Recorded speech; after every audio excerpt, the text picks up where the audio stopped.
Well, if you would, go ahead and turn over to Exodus chapter 16, or actually Exodus chapter 15. Just turn over to Exodus chapter 15, verse 22. And when you get there, would you stand for the reading of God's Word? And we'll get right into the sermon tonight. I've been going through Exodus and just my daily devotions, and the Lord has been really working and moving in my life. And as I study this, and I actually had to come back to this a few times. I was telling Pastor, I read this 3 times, and I kept going over and over. I'm like, God, please help me to understand what's just going on here in Exodus and with what you're doing with your children. And one night when I was looking at it, it clicked in, and I was like, man, that's awesome. That's awesome what God's doing here. And I talked to Pastor about it, and he's like, well, that's good. And he said, amen to that. So I'm like, whew, I got it right then, at least I know. So here we go in Exodus chapter 15, verse 22. We'll go and read through to the end of the chapter. It says, So Moses brought Israel from the Red Sea, and they went out into the wilderness of Shur. And they went 3 days in the wilderness and found no water. And when they came to Marah, they could not drink of the waters of Marah, for they were bitter.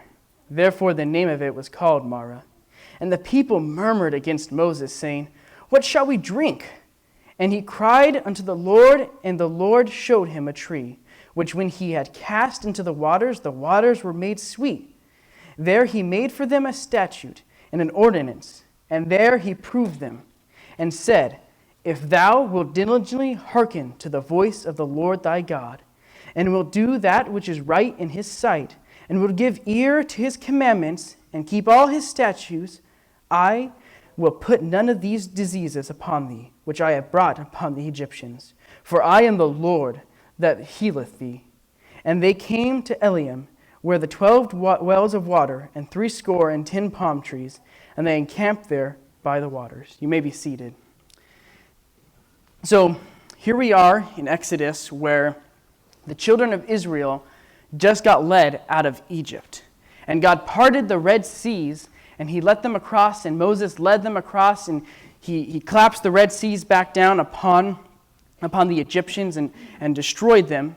And the people saw this. And even later on, as we're reading through Exodus and the children of Israel, others saw it as well. The heathen nations saw what God had did for them. And so we know that, man, God is awesome, and he's for the children of Israel, and he wants them to succeed, and he tells them he wants to be their father. And so we know that he purposely leads them to Marah. He purposely leads them to a place where they could not drink water, because it says that he is to test them and to prove them. And what do? They murmur, and they complain. And they tell Moses, why have you led us here when we can't even drink water and we're thirsty, God? We're thirsty, and you've brought us to this place to die. And Moses cries out to God and says, God, what do we do? And God tells him, here's the answer. You see the tree? You cast it into the water and it'll be sweet. And he provides for them. And the people drink. And then God tells Moses that, hey, if you keep my commandments and you obey me, I'm going to be a father to you. And I think what God was trying to do was show them, I'm going to provide for you. Just like what I did right there with the water, I'm going to continue to provide for you. Where am I at my notes? In Psalms 25, verse 8, it says, Good and upright is the Lord. Therefore will he teach the sinners in the way. So we know that God is good because he teaches us. He teaches the sinners. And I think that right here is what God's trying to do. He's trying to teach Israel something. So let's go on down to Exodus 16. We'll go through 2 through 5, and it says, And the whole congregation of the children of Israel murmured. So here they are, murmuring again. And it says they murmured against Moses and Aaron in the wilderness. And the children of Israel said unto them, Would to God we had died by the hand of the Lord in the land of Egypt, when we sat by the flesh pots, and when we did eat bread to the full. For he hath brought us forth into this wilderness to kill us, this whole assembly, with hunger. And so here they are again. And they're complaining, they're murmuring against Moses and against Aaron, saying, we would rather have died in Egypt We'd rather have God just killed us along with the Egyptians when we had food to eat. Man, what are these people? I mean, have they not seen what God has done for them already? And yet they continue to murmur? Well, it goes on. Then said the Lord unto Moses, Behold, I will rain bread from heaven for you, and the people shall go out and gather a certain rate every day, that I may prove them whether they will walk in my law or no. And so God, in his love, instead of rebuking the people and saying, you know what, you are unworthy of me, you're just a bunch of whining, pathetic people, and I'm done with you, he tells Moses, all right, this is what we're going to do. We're going to feed the people. Because you know what? God told them he's going to be their father. And he's doing exactly what a father would do when his children complain. He feeds them. And he's feeding his people. And so, and we continue on in verse 5, and it says, And it shall come to pass that on the 6th day they shall prepare that which they bring in, and it shall be twice as much as they gather daily. And Moses and Aaron said unto all the children of Israel at even, Then ye shall know that the Lord hath brought you out from the land of Egypt. So God, again, he's saying, you're on the 6th day, you're going to gather double. Because later on we see down this chapter, he's telling them, hey, don't gather any more than what you need for the day. I'm going to drop down bread for you in the morning, and you're going to gather it up, and you're going to eat what you need for that day, and the rest, you're going to leave it.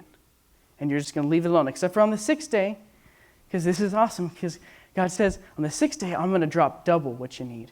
And you're going to take that up, and you're going to save that double for the Sabbath. Because God is allowing his people to rest. And can anyone say amen to that? That God wants his people to rest on a day, take a day off. And he gives his people a day off. A day off. And he says, you're going to gather up what you need for the 6th day so you're ready for the 7th day. So you know what? You can just take it easy. You can wake up and you can enjoy the day. And you can rest and you have food prepared for you already. But don't gather any extra in any other day, because I'm going to provide for you every day. What did they do? Well, in verse 20, it says, Notwithstanding, they hearkened not unto Moses, but some of them left of it until the morning, and it bred worms and stank, and Moses was wroth with them. And again, they disobey, and they gather up extra, and they're thinking, well, I don't know what they're thinking. They're thinking that God's not going to provide for them the next day. And I can see Moses just being so upset at these people with a righteous anger too, because they just keep disobeying God. And he's like, have you not seen what God's done for you? Did you not walk across dry land on the Red Sea? Did he not turn the water sweet? Has he not dropped angels' food on the ground for you to eat, and you go and gather up extra? You can imagine Moses' frustration towards these people that he has to lead, because they're just ignorant of it. They're ignorant of God's faithfulness, and they think that they have to do this. Well, if we continue on, Moses rebukes them. He rebukes them and says, you know what? You have not murmured and complained against me and Aaron. You have murmured against God. And he rebukes them for it. And he tells them, you know what? It's not me you're murmuring against, because I'm just following what God says. You're murmuring against God, Israel. But they continue on, and they go on. In Exodus 17, we go on and read 1 through 7. It says, And all the congregation of the children of Israel journeyed from the wilderness of Sin, after their journeys according to the commandment of the Lord, and pitched in Rephidim, and there was no water for the people to drink. So they're at a place again where there's no water to drink. Wherefore the people did chide with Moses. So now they're chiding. Now they're arguing, and they're mad. They're upset with Moses. And said, Give us water that we may drink. And Moses said unto them, Why chide with me? Wherefore do you tempt the Lord? And that word tempt means to test or to prove. And he's saying, why are you tempting God? Has God not already proven himself to you? Have we not already been here? We've already been to a place where there was no water, and when you murmured and complained, God gave you water, and now we're just back at it again. We're at another place, and you're just tempting God. Are you asking for punishment? What are you doing? And God deals with them, but he deals with them by giving them water. And again, he tells Moses how to get the water, and he tells him to strike the stone, and water will come out and water the people so that they can live.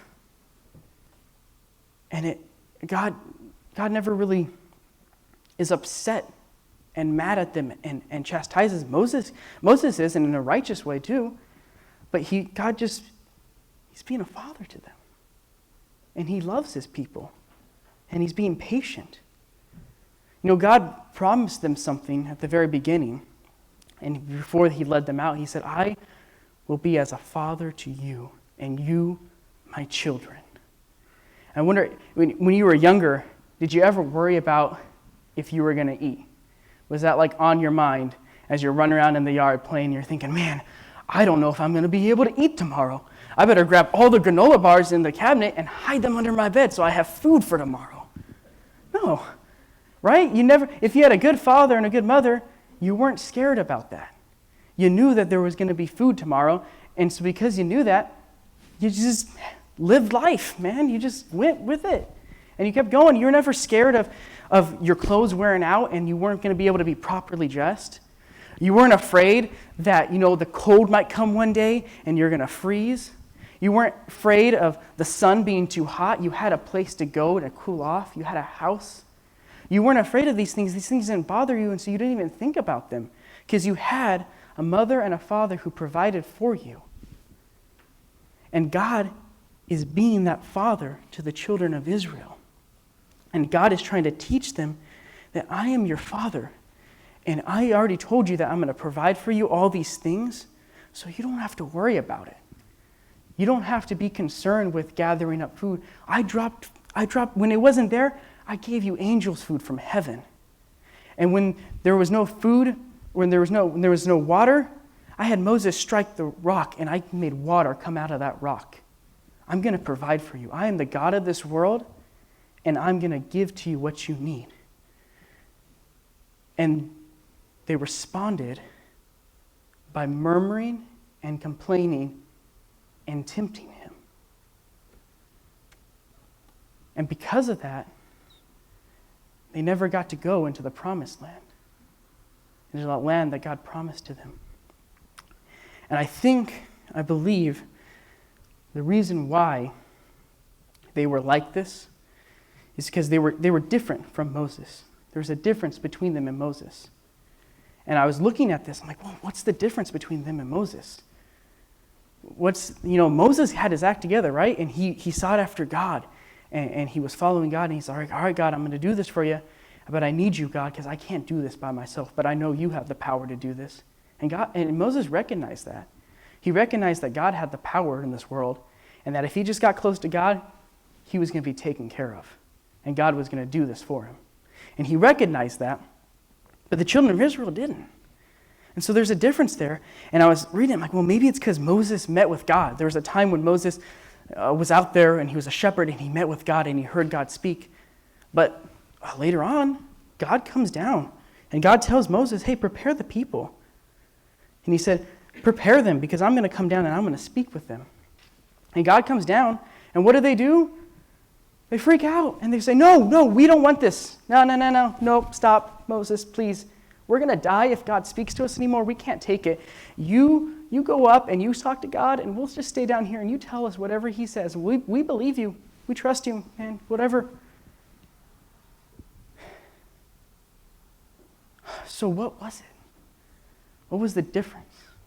Well, Moses, he grew up differently. He grew up in Egypt, but he grew up a different lifestyle than them. He grew up in Pharaoh's palace. And then when he was 40, he left and he went as a shepherd, right? Moses grew up a free man. Israel grew up as slaves. They were in bondage their whole life.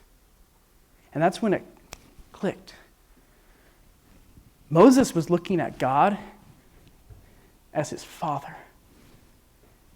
Israel was looking at God as an Egyptian taskmaster. They told God, we'll serve you, Lord, with our whole heart. They said, God, all that you said, we will do. Lord, we obey you. But they were looking at him as if he was one of their taskmasters in Egypt. And they told God, yeah, we'll do it. Because as soon as they did not see the provision that they were expecting from God, they murmured and complained, just as they would have probably done in Egypt to their taskmasters. They weren't looking for a father that they can love. They were looking for the best deal for them. And you know what? God made a pretty good deal. And they saw all that he did. They're like, okay, we'll serve you.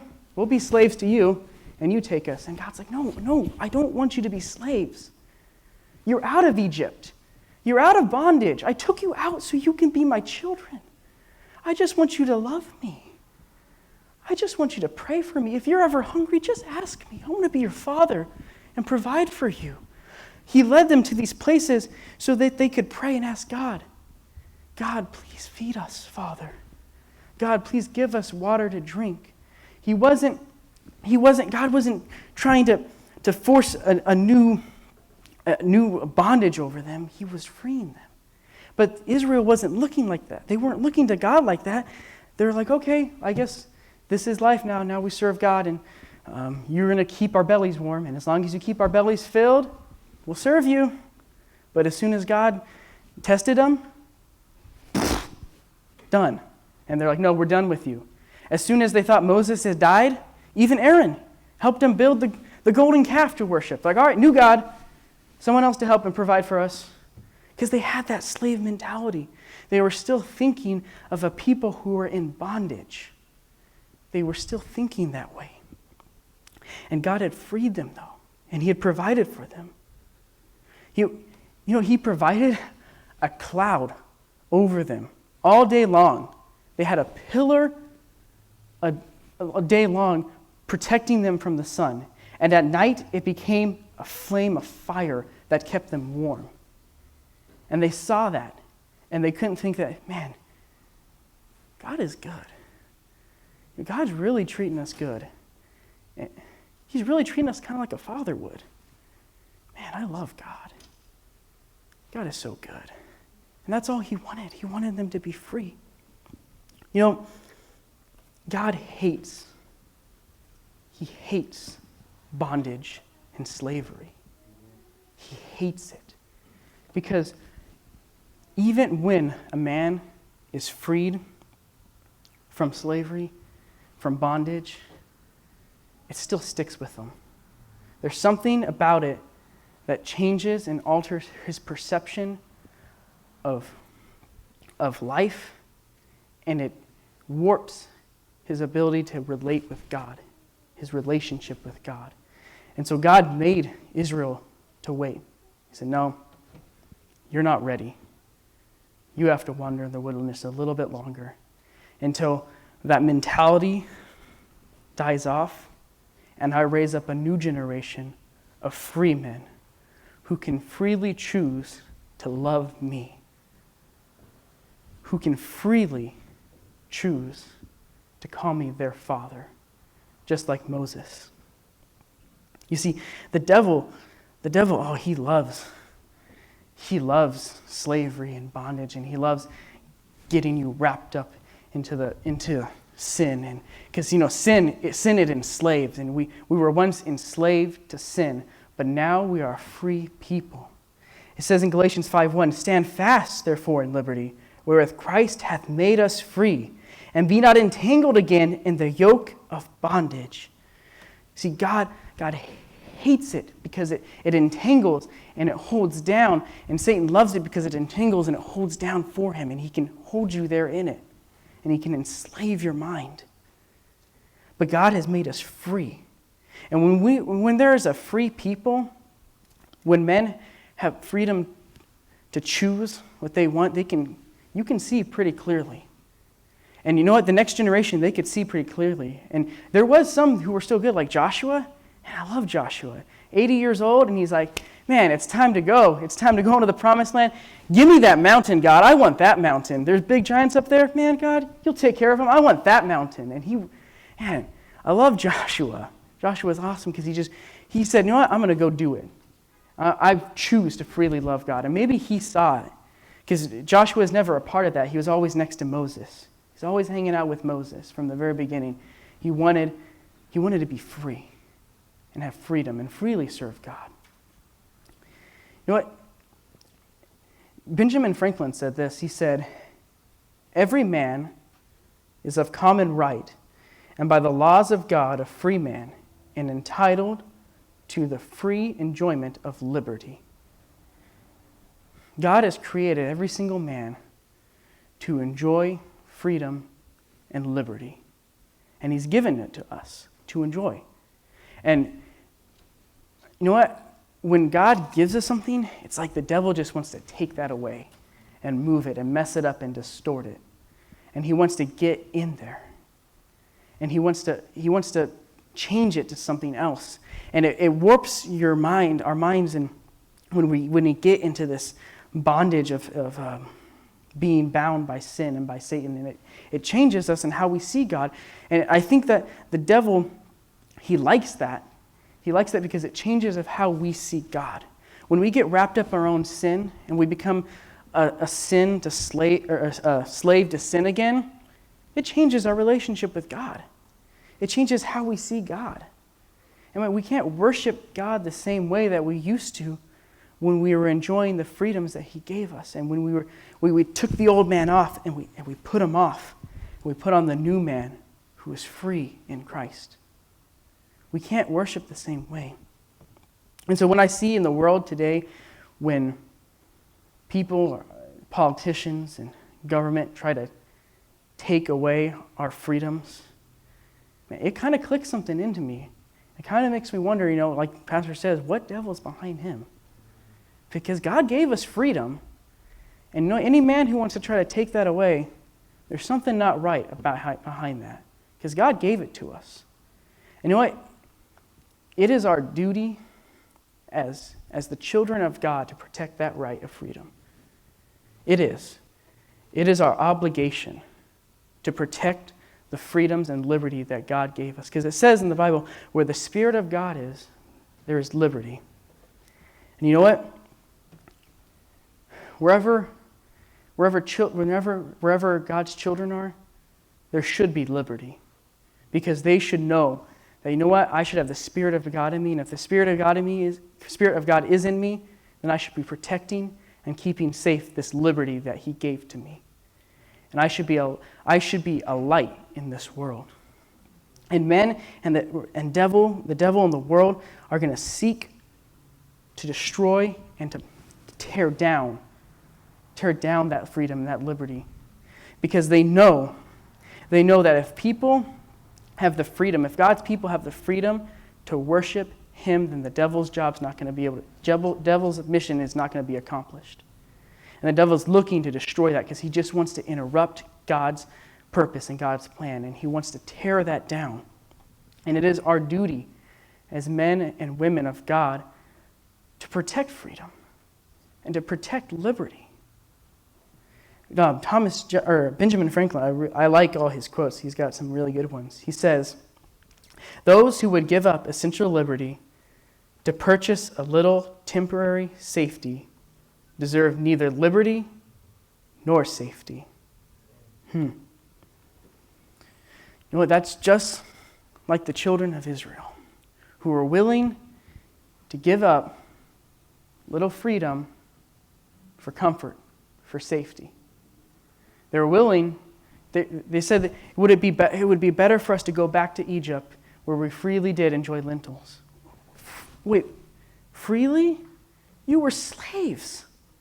You didn't freely enjoy anything. You were in bondage to Egypt. You were slaves. It's not freedom, it's comfort. And today, when men try to tell, it makes me so upset, and it makes me think of Israel whenever I hear anybody say, I'd rather have comfort than freedom. I'm just like, you fool. What are you giving up for what are you gaining?